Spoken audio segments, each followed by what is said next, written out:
Türkmenistan, bulaşıcı hastalıkları önleme çabalarını hızlandırıyor. Türkmenistan, dünyada Covid-19 salgınına bağlı kötüleşen durum nedeniyle bulaşıcı hastalıkları önleme çabalarını yoğunlaştırıyor. Türkmenistan resmi medyasında yer alan habere göre, Türkmenistan Devlet Başkanı Gurbanguly Berdimuhamedov, Cuma günü hastalıkların yayılmasına karşı mücadele eden olağanüstü çalışma grubunun toplantısını gerçekleştirdi.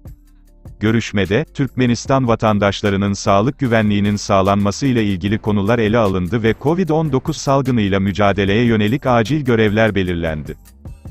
Türkmenistan Devlet Başkanı toplantının açılışını yaparak, dünyada Covid-19 salgınına bağlı kötüleşen durum nedeniyle, hastalıkların yayılmasına karşı mücadele eden olağanüstü çalışma grubu toplantısını gerçekleştirme kararının alındığını belirtti.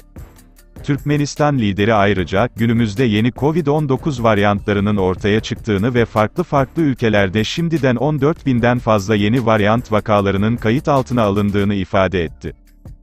Ardından Türkmenistan Sağlık ve İlaç Sanayi Bakanı, hastalıkların yayılmasına karşı mücadele eden olağanüstü çalışma grubu başkanı Nurmuhammed Amanepesov, Türkmenistan'a Covid-19 salgınının sirayetini ve yayılmasını önlemeye yönelik alınan tedbirlerle ilgili rapor verdi.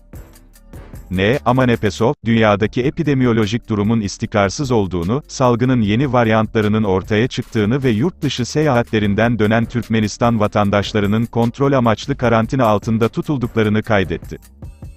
Türkmenistan Sağlık ve İlaç Sanayi Bakanı Nurmuhammed Amanepesov, Aşkabat ve vilayetlerdeki tüm uluslararası havalimanları, otomobiller, demiryolları, her türlü araçlar, alışveriş merkezleri, marketler, toplumsal yemek ve gıda imalatı işletmeleri ve eğitim kurumlarında hijyen kurallarının tam manada yerine getirildiğini vurguladı. Bakan, dünyadaki kötü epidemiyolojik durumun hala devam ettiğini belirterek, bunun bazı ülkelerde epidemiyolojik durumun yeterince ciddiye alınmaması, hijyen ve hastalıkların yayılmasına karşı mücadele kurallarının tam olarak uygulanmamasından kaynaklandığını aktardı. Amanepesov, raporunda medya kaynakları ve Dünya Sağlık Örgütü'nün verilerine göre son zamanlarda Covid-19'un mutasyona uğramış yeni, çabuk yayılan, agresif, ağır atlatılan ve zor tedavi edilen varyantlarının türediğini kaydetti. Bakan ayrıca yeni varyantların, vatandaşların bir ülkeden diğer ülkeye geçişleri sırasında, virüsün çeşitli türlerini yaymaları sonucunda türediklerini belirtti.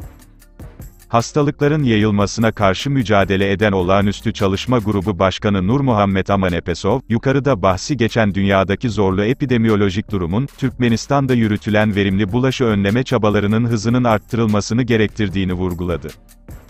Türkmenistan lideri, toplantının katılımcılarına hitaben, halk arasında il sağlığı yurtbaylığı vecizesinin bulunduğunu vurguladı.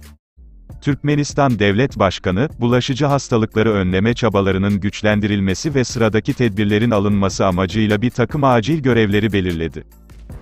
Türkmenistan lideri, ilk olarak yurt dışından dönen vatandaşların 21 gün süreyle kontrol amaçlı karantina altında tutulması ve ardından, ev koşullarında gözetim altında tutulmalarının elzem olduğuna dikkat çekti.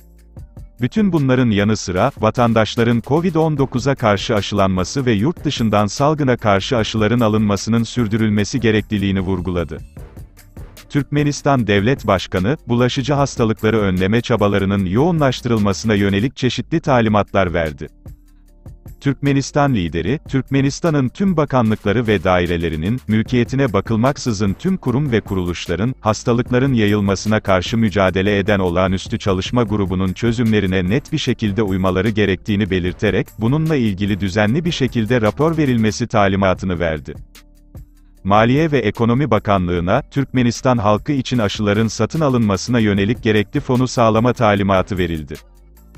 Dünya Sağlık Örgütü verilerine göre, Türkmenistan'da Covid-19 vakası kaydedilmedi.